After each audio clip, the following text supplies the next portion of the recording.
کہ رسالت کا مقام یہ ثابت اور واضح ہے اللہ کے فرامین مقدسہ سے، اور فرامین مقدسہ میں وہ فرمان نقل کرتے ہیں، فرماتے وما قدر اللہ حق قدرہ اذ قالوا ما انزل اللہ علی بشر من شیء۔ سورہ انعام میں یہ ارشاد گرامی آیا ہے کہ یہودیوں نے اللہ کی وہ قدر نہ کی جیسا کہ اس کی قدر کرنے کا حق تھا، اور انہوں نے کیا کہا، یعنی جس بنا پر قرآن نے فرمایا کہ یہودیوں نے اللہ کی قدر نہ کی، وہ کہنے لگے ما انزل اللہ علی بشر من شیء، اللہ نے کسی بندے پر کوئی چیز نازل نہیں کی۔ لہذا یہودیوں نے اللہ کی وہ قدر نہ جانی، گویا کہ پتہ یہ چلا کہ سورہ انعام میں اللہ پاک ارشاد فرماتا ہے کہ نبوت اور رسالت کی قدر کرنا اور ان کو مقام دینا یہ اللہ کی قدر کرنا۔ اب پہلی آیت کریمہ جس سے میں آغاز کر رہا ہوں، اسی سے پتہ چل گیا ہے کہ مقام رسالت کیا ہے اللہ کی بارگاہ، عظمت رسالت کیا ہے، عظمت نبوت کیا ہے، شان نبوت کیا ہے۔ تو پتہ چلا جو لوگ یہ کہتے ہیں کہ نبی کا کام یا رسول کا کام بس اتنا ہے کہ اللہ کا پیغام اللہ سے لے اور امت تک پہنچا دے، بس کام ختم ہو گیا، وہ لوگ اپنے آپ کو کہاں کھڑا نظر پاتے ہیں اس قرآن کی آیت پاک کے حوالے سے؟ یعنی گویا کہ رب کائنات نے اپنی ذات کی قدر ہی اپنے نبی کی قدر کے ساتھ متصل فرما دی۔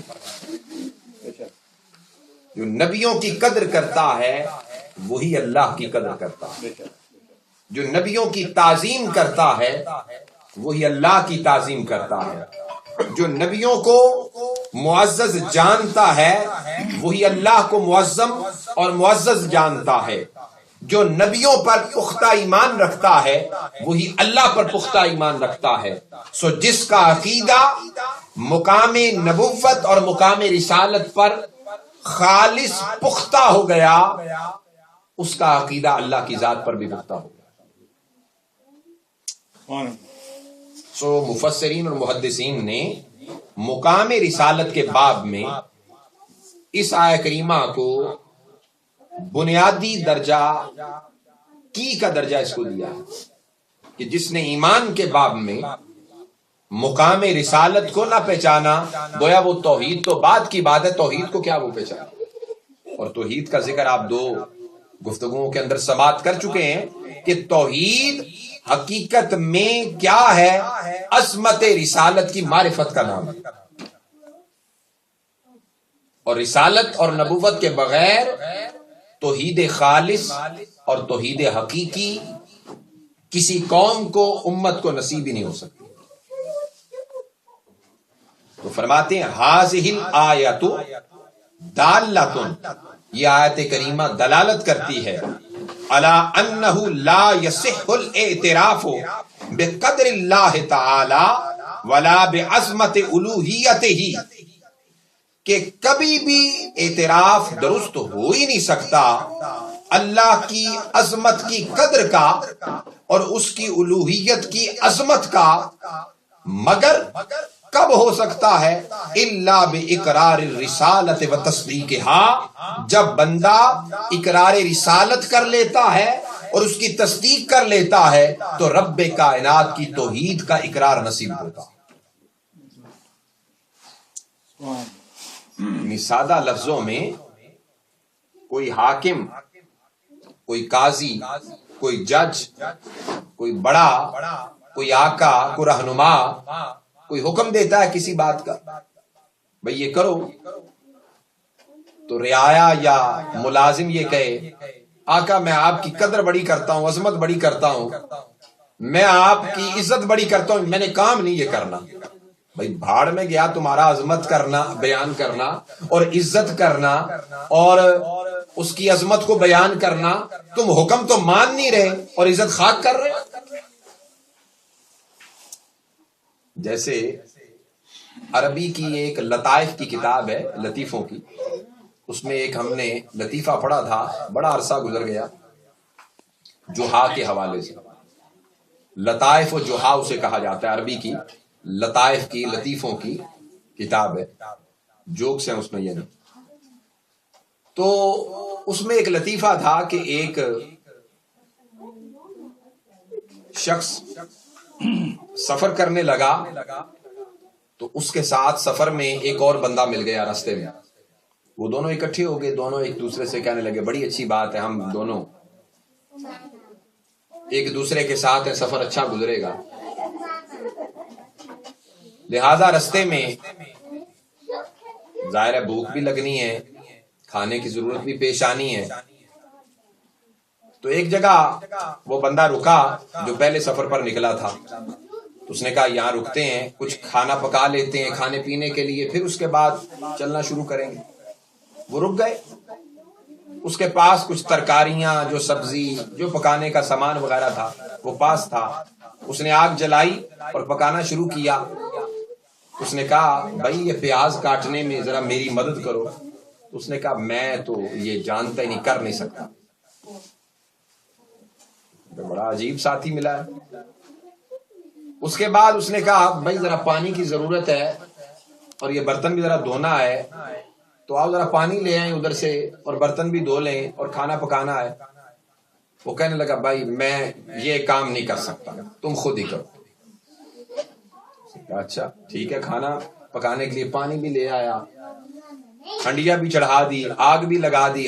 جو کام بھی اسے کہتا نا یہ ذرا معاونت کر دو، سبزی چھیلنے میں، گوشت بنانے میں، یہ برتن دھونے میں، پانی ڈالنے میں، میں یہ کر لوں تم یہ کر لو. ہر کام پہ وہ کہتا میں یہ نہیں کر سکتا. روٹیاں پکانی پڑی، اس نے کہا بھائی میں یہ نہیں کر سکتا. اس نے اکیلے سارا کچھ کیا، روٹیاں پکائیں، سالن پکایا، پکا کے اسے کہنے لگا بھائی آ جاؤ اب کھا لو. کہنے لگا اتنی تمہارے حکم کی نافرمانیاں کی ہیں لیکن اب میں نافرمانی نہیں کروں گا. ٹھیک ہے میں آ جاتا ہوں.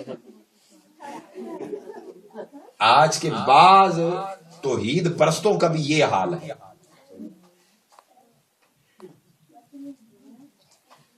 بعض مومن جو بنے پھرتے ہیں نا زیادہ اور مسلمان، ان کا یہ حال ہے. جو لطائف جوہا میں جوہا کا یہ میں نے لطیفہ پیش کیا اس میں تھا. یعنی اپنی من بھاتی جب صورتحال آئے، انانیت کی بات آئے تو وہاں ٹھیک ہے جی ہم تو بس ٹھیک ہے، لیکن جو احکام خداوندی میں مفتاح کا، کی کا، بنیاد کا درجہ رکھتا ہے اس کو مانا ہی نہیں اور دکھاوے کی جہاں بات آئی وہ کر گزرے. اس لیے اللہ نے فرمایا وما قدر اللہ حق قدرہ اذ قالوا ما انزل اللہ علی بشر من شیء. جیسے کہ اللہ کی قدر جاننے کا حق تھا، انہوں نے وہ قدر نہ کی اور الٹا کیا کہنے لگے، اللہ نے تو اپنا کلام کسی بندے پر نازل ہی نہیں کیا. تو یہ صورتحال ہے. فرمایا الا باقرار الرسالۃ و تصدیقها، جب تک رسالت کا اقرار نہ کیا جائے اور اس کی تصدیق نہ کی جائے تب تک اللہ کی توحید کی عظمت اور بڑائی بندہ بیان کر ہی نہیں سکتا. اور یہ رسالت کے بغیر ممکن ہی نہیں. کیوں ممکن نہیں؟ محدثین فرماتے ہیں کہ لأن النبوۃ والرسالۃ، یہ ایسا ممکن کیوں نہیں؟ اس لیے کہ نبوت اور رسالت ہی واسطۃ وحیدۃ، یہ فقط ایک واسطہ ہے، ووسیلۃ فریدۃ، ایک فقط وسیلہ ہے، لمعرفت ذاتہ تعالی و الوہیتہ، اللہ کی ذات کی معرفت کا اور اس کی الوہیت کی معرفت کا. اب محدثین سے بڑے ہی عالم ہیں جنہوں نے عقیدہ توحید اور رسالت قرآن و سنت سے بیان فرمایا. وہ کہتے ہیں ان کے بغیر ممکن ہی نہیں ہے. کیوں؟ یہی ایک واسطہ ہے، یہی ایک وسیلہ اور ذریعہ اور ان تمام اسباب میں ایک سبب ہے. وَلِتَبْلِيغِ شَرِيَّتِهِ إِلَىٰ عِبَادِهِ. اب یہ وسیلہ یا واسطہ کیوں ہے؟ اس لیے کہ وَلِتَبْلِيغِ شَرِيَّتِهِ إِلَىٰ عِبَادِهِ، نبی اور رسول جو ہے اللہ کی شریعت کو بندوں تک پہنچاتا ہے. وَلِتَشَكُّلِ طَاعَتِهِ، اس کی اطاعت کی عملاً تصویر پیش کرتا ہے.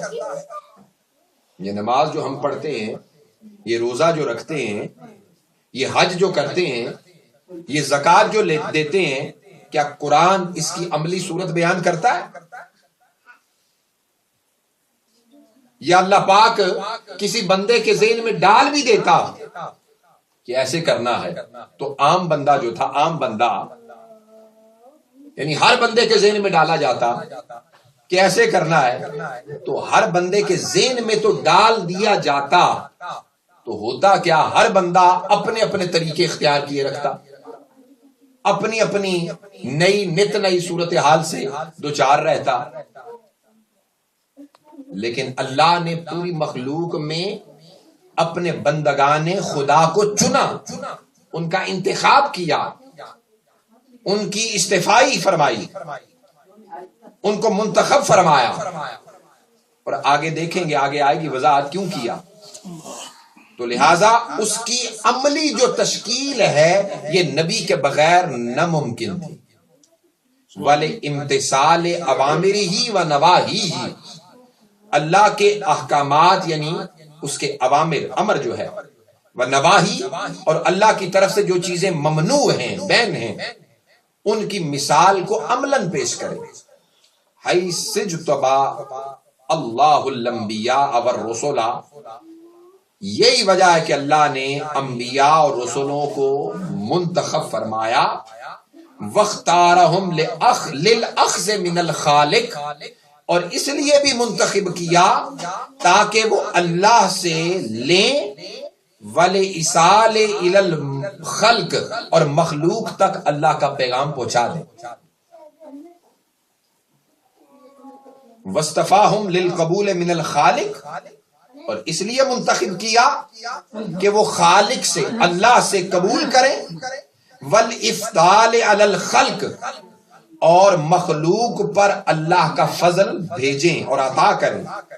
وَاخْتَصَّهُمْ لِلْعَطَاءِ مِنَ الْخَالِقِ، اللہ نے اس لیے انہیں مخصوص کیا کہ وہ خالق سے عطا لیں. وَالْقَسْمَ بَيْنَ الْخَلْقِ، اور مخلوق میں تقسیم کر دیں. وَشَرَّفَهُمْ بِالسِّمَاعِ مِنَ الْخَالِقِ، اللہ نے ان کو اس لیے بھی مشرف کیا کہ خالق سے سنیں. وَالرِّوَایَةَ لِلْخَلْقِ، اور مخلوق میں اسے بیان کر دیں. وَعَزَّزَهُمْ بِالْوَحْیِ مِنَ الْخَالِقِ، اور اللہ نے ان کو معزز کیا اپنی وحی کی عطا کرنے میں. وَالْہَدْیِ لِلْخَلْقِ، اور مخلوق کو ہدایت دینے میں. وَأَكْرَمَهُمْ بِالتَّنزِيلِ مِنَ الْخَالِقِ، اللہ نے انہیں عزت دی کہ خالق سے وہ نزول لیں. وَالتَّبْیِینَ لِلْخَلْقِ، اور مخلوق کے سامنے اسے کھول کر بیان کریں. یہ مقام ہے منصب نبوت کا، منصب رسالت کا. یہ ان کی ڈیوٹی ہے، یہ ہر کس و ناقص نہیں کر سکتا، حتیٰ کہ اولیاء بھی نہیں کر سکتے، کتب غوث ابدال بھی نہیں کر سکتے.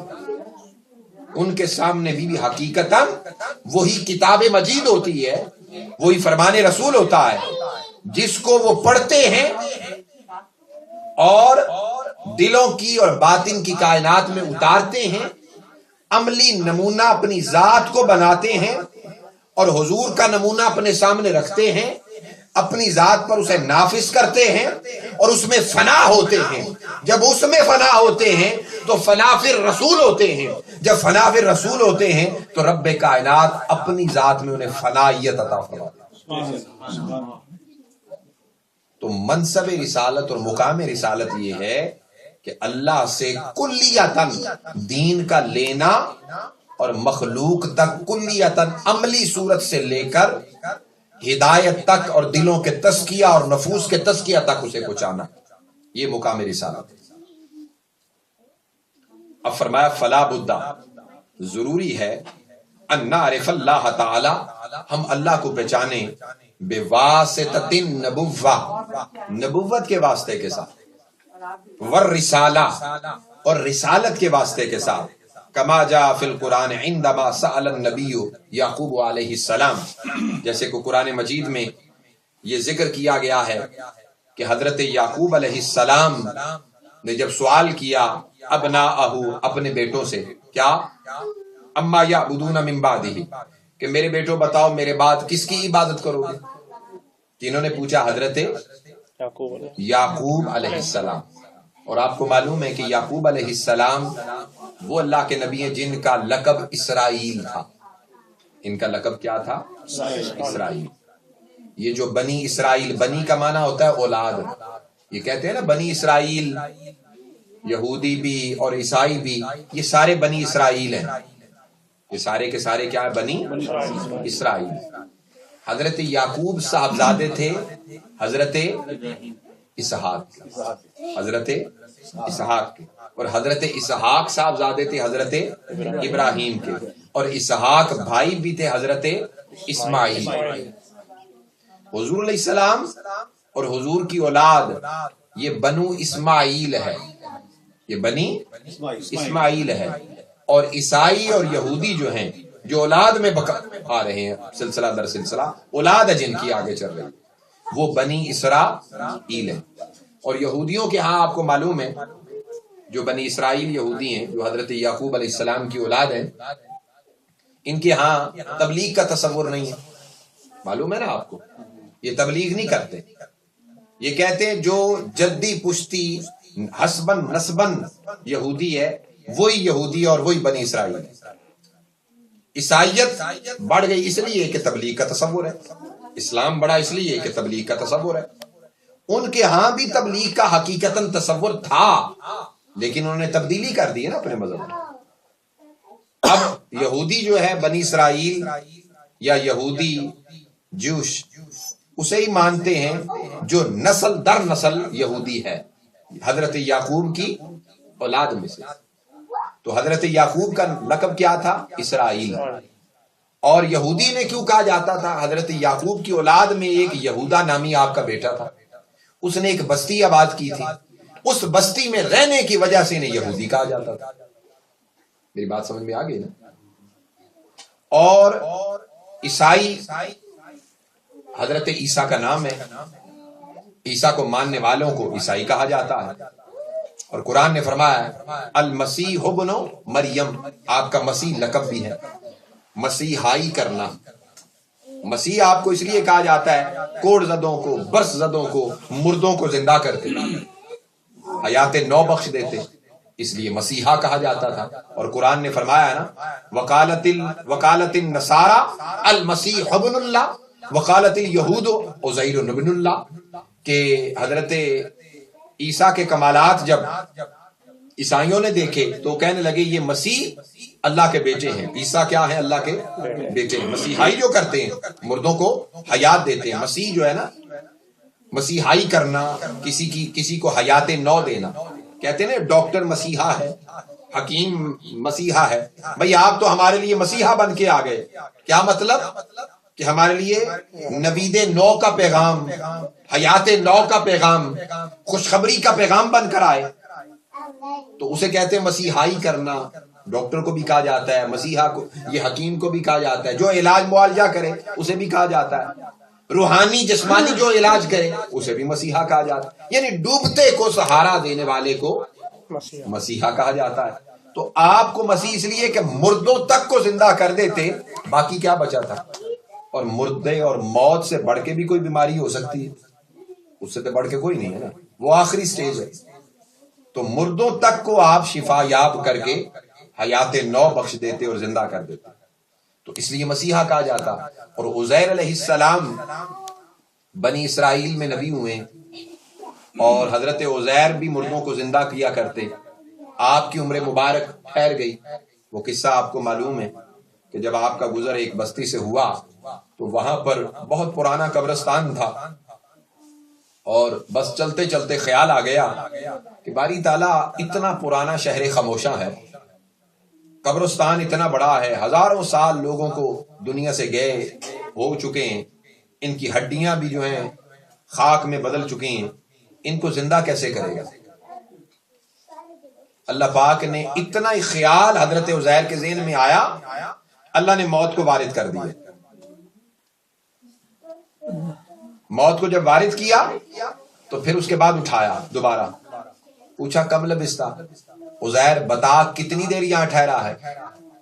عرض کیا لبستہ یومن و بعد یوم، ایک دن یا دن کا کچھ حصہ ٹھہرا ہوں گا۔ یہ بچے بیٹھے ہیں، ٹائم اینڈ سپیس کی فلسفی آپ اپنے ذہن میں لے آئیں، جو میں بات کر رہا ہوں اس حوالے سے۔ چنانچہ 100 سال کے بعد اٹھایا، پوچھا کتنی دیر ٹھہرا ہے؟ عرض کیا لبستو یومن و بعد یوم، باری تعالیٰ ایک دن یا دن کا کچھ حصہ ٹھہرا ہوں۔ اللہ نے فرمایا بل لبست مئۃ عام، عزیر 100 سال ٹھہرا ہے۔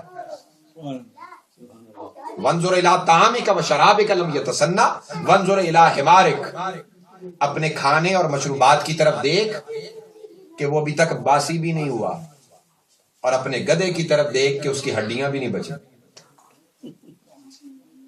کھانے مشروبات اور حضرت عزیر پر 100 سال گزرا، سکیڑ کے گزرا، سمٹ کے گزرا، گدھے اور خچر پہ گزرا تو پھیل کے گزرا۔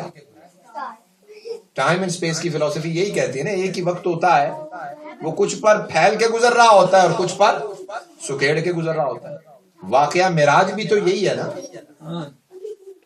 اس سے دو چیزیں ہیں، ایک تو ٹائم اینڈ سپیس کی فلسفی اس کو ثابت کرتی ہے، اور حقیقت حال کیا ہے کہ نبی اکرم صلی اللہ علیہ وسلم جانے کائنات، کائنات کی روح ہے حضور۔ والنجم اذا ہوا، قرآن نے بیان کیا ہے نا، حضور کائنات کی کیا ہے؟ جان ہے، روٹ ہے، مبدا ہے، اوریجن ہے۔ تو جب جان کائنات میں نہ رہی تو کائنات ڈیڈ ہو گئی نا، وہیں رک گئی نا، نظام رک گیا۔ اور حضور علیہ السلام نہ جانے کتنی صدیاں اللہ کی بارگاہ میں رہے، سفر طے کیا، 7 آسمان عبور کیے، اللہ کی بارگاہ میں رہے، جتنا اس نے چاہا رہے۔ تو نظام کائنات رکا اس لیے کہ جانے کائنات چلے گئے۔ آج بھی اگر ہمارے مرنے کے بعد جسم کو سیو کرنے کے جو ذرائع ہیں، جو میڈیسن وغیرہ لگائی جاتی ہیں، روح نکل جائے تو جسم وہیں کا وہیں رک جاتا ہے، اس کی مزید نشو و نما نہیں ہو سکتی، بشرطے کہ اس کو خراب ہونے سے بچایا جائے، خراب ہونے سے بچایا جائے۔ میڈیسن وغیرہ لگا کے، جو کیمیکل وغیرہ لگائے جاتے ہیں وہ لگا کے باڈی کو محفوظ کر دیا جائے تو باڈی وہیں کی وہیں رک جائے گی، آگے نہیں بڑھے گی، پیچھے نہیں جائے گی، نہ ریورس ہوگی نہ آگے ہوگی۔ کیوں؟ روح اندر نہیں ہے۔ اسی طرح کائنات کی جان اور روح حضور کی ذات ہے۔ ایک تو یہ بات، اور دوسرا قرآن ہی سے حضرت عزیر کا واقعہ۔ تو فرمایا دیکھ تجھ پر گزرا ہے سکیڑ کے، اس پر گدھے پر گزرا ہے پھیل کے، اسی طرح اے عزیر میں قیامت کے دن جب زندہ کروں گا تو پھر مجھ پر کوئی مشکل نہیں کہ اگر انسان کو ایک خون کے قطرے سے جب یہ کچھ نہ تھا تو میں وجود دے سکتا ہوں، اب تو ایک پورا وجود ہے، اس کو میں خاک سے بھی کھڑا کر سکتا ہوں۔ حضرت عزیر علیہ السلام جب واپس آئے اپنی بستی میں تو بستی کا ماحول ہی بدل چکا ہے۔ اپنے گھر پہنچے، دروازہ کھٹکھٹایا، اندر خادمہ لونڈی کی آواز آئی، کانپتی ہوئی، لرزتی ہوئی۔ پوچھا کون؟ کہا عزیر۔ کہنے لگی 100 سال کے بعد عزیر کا نام کون لے رہا ہے؟ 100 سال کے بعد عزیر کا نام کون لے رہا ہے؟ فرمایا میں ہی عزیر ہوں، دروازہ تو کھولو۔ اندر گئے، جس لونڈی کو جوان چھوڑ کے گئے تھے، جس کی عمر اس وقت 15-20 سال تھی، آج وہ 115-20 سال کی ہو چکی ہے۔ پوچھا میرا بیٹا کدھر ہے؟ جب آپ چھوڑ کر گئے تھے اپنے بیٹے کو تو اس وقت بیٹے کی عمر 20 سال تھی۔ عرض کیا بیٹا باہر بستی والوں کے پاس کوئی کسی کام سے گئے ہیں، فرمایا بلاؤ اسے۔ بیٹا آیا، بوڑھا ہو چکا ہے اور باپ سے عمر زیادہ ہے۔ بیٹے کی عمر کتنی ہے؟ 120 سال۔ بیٹے کی عمر کتنی ہے؟ 120 سال. شادی کر گئے تھے, پوچھا کوئی اولاد وغیرہ ہوئی؟ عرض کیا حضرت ایک ابا جان بیٹا ہوا. فرمایا کدھر ہے بلاؤ. بیٹا جو ہوا اس کی عمر 90 سال. کتنی عمر؟ 90 سال. اور حضرت عزیر جو دادا ہیں ان کی عمر 80 سال. اللہ ہر مفسر نے یہ لکھا ہے. کیوں؟ آپ کی عمر وہیں ٹھہری کی ٹھہری رہ گئی نا. گئے تھے تو 80 کے گئے, 80 کے واپس آ گئے. بیٹا 20 کا چھوڑ کے گئے, وہ 120 کا ہو گیا. اور پوتا پیدا ہو کر پھر وہ 90 سال کا ہو گیا. بیٹا 120 کا, پوتا 90 سال کا, خود 80 برس کے. یہ ہے حضرت عزیر علیہ السلام. ہر مفسر نے اس کو لکھا ہے اور بیان کیا ہے. تو عزیزان محترم, میں جو بات کر رہا تھا حضرت یعقوب علیہ السلام کے حوالے سے, کہ عزیر علیہ السلام بھی بنی اسرائیل میں سے, حضرت یعقوب کی اولاد میں سے. تو حضرت یعقوب علیہ السلام کے حوالے سے قرآن میں آتا ہے, اللہ پاک ارشاد فرماتا ہے فذکر سوالہ و جوابہ بقولہ تعالی. اللہ نے آپ کے سوال اور آپ کے بیٹوں کے جواب کو قرآن میں سورۃ البقرہ میں نقل کیا. اللہ فرماتا ہے سورہ بقرہ میں ام کنتم شہداء اذ حضر یعقوب الموت اذ قال لبنیہ ما تعبدون من بعدی. کیا تم اس وقت موجود تھے جب حضرت یعقوب پر وقت آخر آیا, یعنی موت کا وقت آیا. اذ قال, جب انہوں نے پوچھا, لبنیہ, اپنے بیٹوں سے, ما تعبدون من بعدی, میرے بعد کس کی عبادت کرو گے. کس نے پوچھا؟ حضرت کن سے پوچھا؟ اپنے قرآن نے یہ نقل کیا ہے, آپ کا سوال کرنا اپنے بیٹوں سے. فامتحنہم یعقوب, محدثین لکھتے ہیں کہ یعقوب علیہ السلام اپنے بیٹوں کی آزمائش کر رہے تھے. فسألہم اختیارا, یہی وجہ ہے کہ انہوں نے سوال کی صورت کو اختیار کیا. فیکون السؤال کالتلقین لہم, ان کا سوال گویا کہ اولاد کو تلقین تھا. فعرف بنوہ ما ارادا, یہی وجہ ہے کہ آپ کی اولاد نے اپنے باپ کی مراد کو سمجھ لیا. فاجابوہ عنہ بالحق فکان جوابہم, یہی وجہ ہے کہ انہوں نے حق جواب دیا. اور ان کا جواب کیا تھا جس کو سورہ بقرہ میں قرآن پاک نے نقل کیا؟ کیا جواب دیا؟ نعبد الہک و الہ آبائک ابراہیم و اسماعیل و اسحاق الہا واحدا و نحن لہ مسلمون. انہوں نے جواب دیا, اے ابا جان, ہم عبادت کریں گے آپ کے الہ کی. ہم عبادت کس کی کریں گے؟ یہ نہیں کہا رب العالمین کی. فرعون جب ڈوبنے لگا, جب حضرت موسیٰ علیہ السلام اپنی قوم کو لے کر 12 رستے بن گئے اور آپ نے اپنی سواریاں ڈال دیں اور سمندر سے پار ہو کر مقام طے میں پہنچ گئے, پیچھے فرعون اور فرعون کی قوم تھی. اس نے کہا دیکھو 12 رستے بنے ہوئے, ڈالو سواریاں. اس نے بھی اپنی فوج اور اپنی سواریاں ڈالیں تو درمیان میں پہنچا تو ڈوبنے لگا. رستے آپس میں مل گئے تو ڈوبنے لگا. تو کیا اس نے کہا تھا؟ آمنت برب موسیٰ, میں موسیٰ کے رب پر ایمان لاتا ہوں. پتا چلا فرعون تک نبی کے رب کو جانتا ہے, یا رب کو نبی کی وساطت سے جانتا ہے. 14ویں صدی کا ملا یہ کہتا ہے کہ رب کی طرف ڈائریکٹ آؤ. استغفر اللہ, عجیب منطق ہے. قرآن کی یہ منشا نہیں ہے, انبیاء کا یہ پیغام نہیں ہے. یہی وجہ کہ نبیوں نے اور حضرت یعقوب نے, جو پوتے ہیں حضرت ابراہیم کے, اور ابراہیم کون ہے؟ جن سے پہلے فقط 7 انبیاء ہوئے ہیں. تو 7 انبیاء وہ, 8ویں ابراہیم, 9ویں اسحاق, 10ویں اسماعیل. تو یعقوب علیہ السلام کتنے میں ہوئے؟ 11ویں. یہ 11ویں نبی ہیں ان بنی نوع انسانیت کے. 11ویں نبی نے یہ پیغام سمجھا دیا ہے. پتا چلا یہ امت مسلمہ میں کوئی نیا پیغام نہیں آیا. امت مسلمہ میں یہ کوئی نیا پیغام نہیں آیا.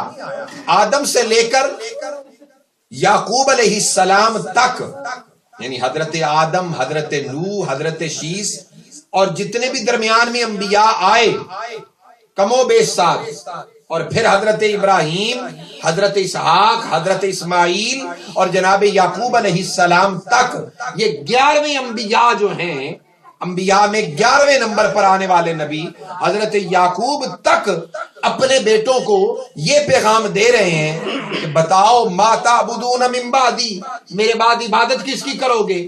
وہ کہتے ہیں نعبد الہ کا، آپ کے رب کی عبادت کریں گے. تو پتا چلا اس وقت بھی پیغام توحید بذریعہ پیغام رسالت ہی ہوتا تھا.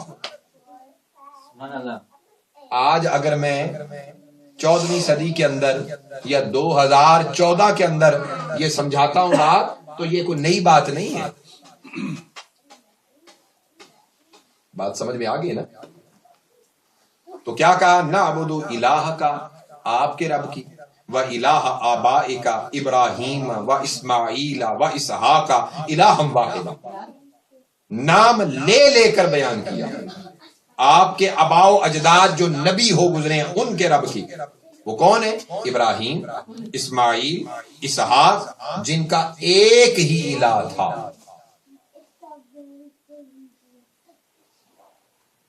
بات سمجھ میں آئی ہے نا؟ یہ جو نیا تصور امت کو پیش کیا جا رہا ہے نا، یہ خارجیت کا، اس کا اسلام اور قرآن سے کوئی تعلق نہیں. وَنَحْنُ لَهُ مُسْلِمُونَ، اور اسی پر ہم مسلمان ہیں. یہ بھی سورہ بقرہ کی سورہ میں اس کا جواب ان کا نقل کیا گیا.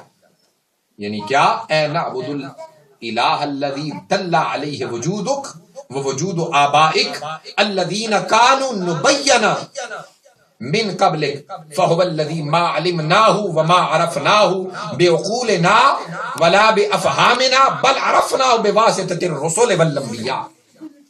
یعنی مطلب کیا ہے؟ مفسرین نے بیان کیا اس آیہ کریمہ کا مطلب یہ ہے کہ ہم عبادت کریں گے اس الہ کی جس کی طرف ہمیں رہنمائی کی گئی ہے آپ کے وجود سے، یعنی آپ کی زبان سے. ووجود آبائک الذین کانوا نبینا من قبلک، اور آپ سے پہلے جو آپ کے آباء و اجداد انبیاء گزرے ہیں انہوں نے جو کھول کھول کر ہمارے سامنے بیان کیا تھا اس سے.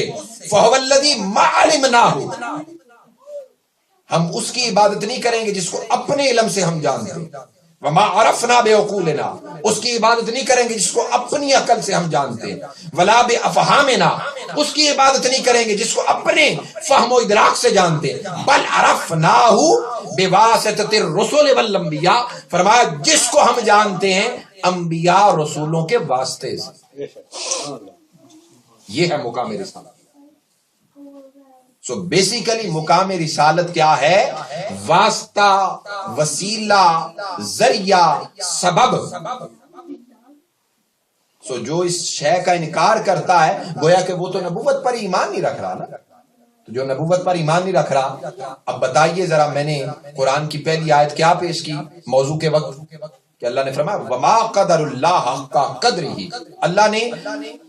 اللہ کی قدر انہوں نے جانی نہیں جس طرح اس کی قدر جاننے کا حق تھا. اور اس کی قدر جاننے کا حق کیسے ہوتا ہے؟ کہ اس کے نبیوں کو مانا جائے، اس کے بھیجے ہوئے پیغمبر کو مانا جائے.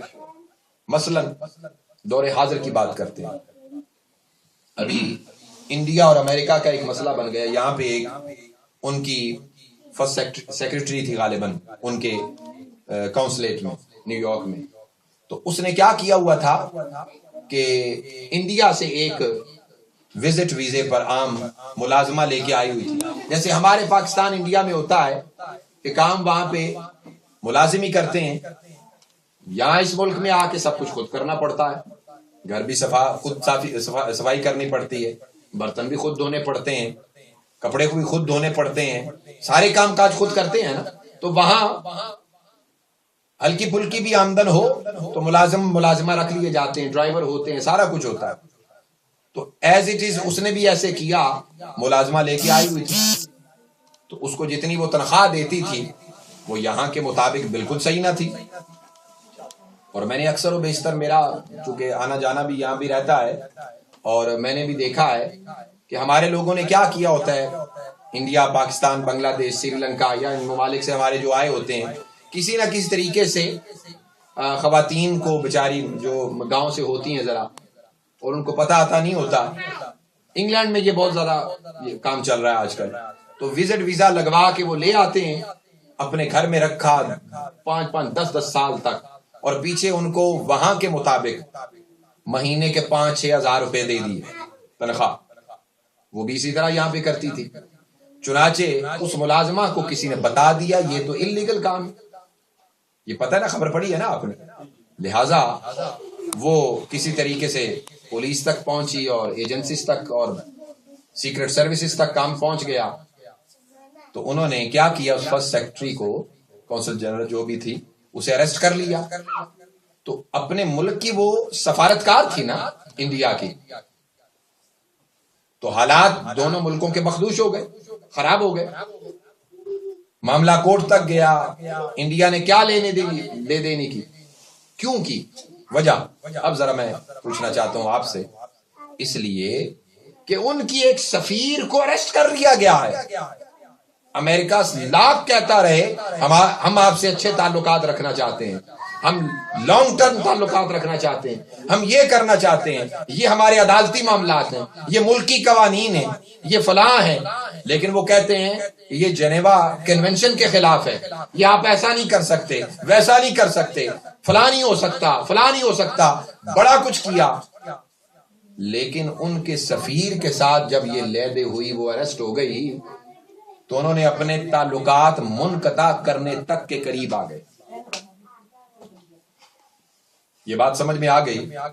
تو دنیاوی معاملات یہ ہیں کہ کوئی ملک کسی ملک کے سفارتکار کو اس طرح اریسٹ کرتا ہے تو تعلقات مخدوش ہو جاتے ہیں، خراب ہو جاتے ہیں۔ اللہ کے سفیر کے ساتھ کوئی ایسا کرے تو رب اس امت کو مانے گا، اس کو مومن مانے گا؟ میری بات سمجھ میں آئی نا؟ یہ ہے مقام رسالت، یہ ہے مقام رسالت، اس کو مقام رسالت کہتے ہیں۔ یہ قرآن مجید بیان فرمایا، یہ اللہ کے سفیر ہیں اور سفیر برحق ہیں۔ رب کے ایمبیسڈر کے ساتھ کوئی ایسا کرے اور اسے کہے بس تیرا کام تو تھا ادھر سے لینا اور ادھر دینا، باقی کوئی تم میں صفت نہیں، کوئی اوصاف نہیں، کوئی معجزہ نہیں، کوئی دلیل نہیں، کوئی برہان قاطع نہیں، کچھ نہیں، بس ختم۔ اللہ کہے گا ارے جس کو میں نے اپنا مظہر بنا کے بھیجا ہے اسے تو مان نہیں رہے، تم مجھے کیا مانو گے؟ لہذا سفیر کا ماننا ضروری ہے، اس کے حقوق کی پاسداری کرنا ضروری ہے۔ یہی وجہ ہے، جنیوا کنونشن یہی کہتا ہے نا کہ آپ دوسرے ملکوں کی ایمبیسیز کے اندر، ان کے کونسلیٹس کے اندر کسی کو اریسٹ نہیں کر سکتے، وہاں پہ قانون اسی ملک کا چلتا ہے، سارے یہ معاملات۔ لیکن یہاں ہوا تو پھر کیا ہو گیا وہ آپ کے سامنے، ادھر میں تفصیل سے نہیں اب جاتا۔ تو جو سفیر رب ذوالجلال ہوگا اس کے حقوق کی پاسداری جو نہ کرے گا تو پھر کیا؟ سو میں نے آج کے لیے جو گفتگو مقرر کی تھی وہ ساری تو بیان نہیں ہو سکی، میرا خیال ہے یہ 3 دروس تک معاملہ چلے گا، تو آج کی گفتگو کو میں یہیں ختم کرتا ہوں۔ میرے سننے والوں میں سے کوئی سوال کرنا چاہیں